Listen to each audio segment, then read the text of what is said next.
700 escoles de Cullera han participat este matí en el concert didàctic organitzat per la banda juvenil de la Societat Musical Instructiva Santa Cecília. En esta iniciativa, dirigida pel titular de l'agrupació juvenil, Enrique Sapinya, els xiquets de primària han tingut l'ocasió de conèixer les diferents famílies d'instruments i el seu so.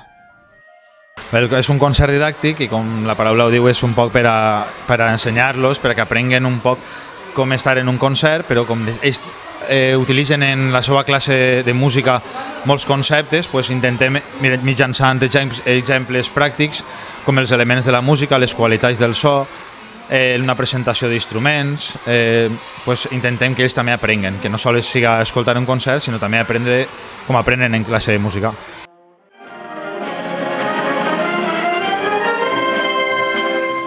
En el concert, des de la banda juvenil han fet sonar des d'un pas doble fins temes de Disney i altres de pel·lícules i dibuixos animats com Pirates del Caribe i Doraemon.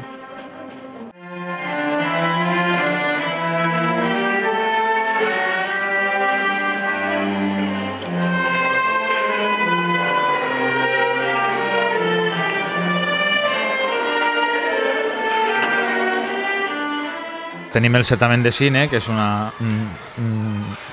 concert molt important, on hi ha molta gent, hi ha un nivell molt gran de bandes que venen a participar. Clar, la banda juvenil no pot ser menys. Entonces anem a fer Los Miserables i West Side Story, i a part hi haurà sorpreses que encara no puc dir, però ja les veurem. El concert forma part de les activitats que organitza la societat per a donar a conèixer el centre professional i la seva acadèmia de música.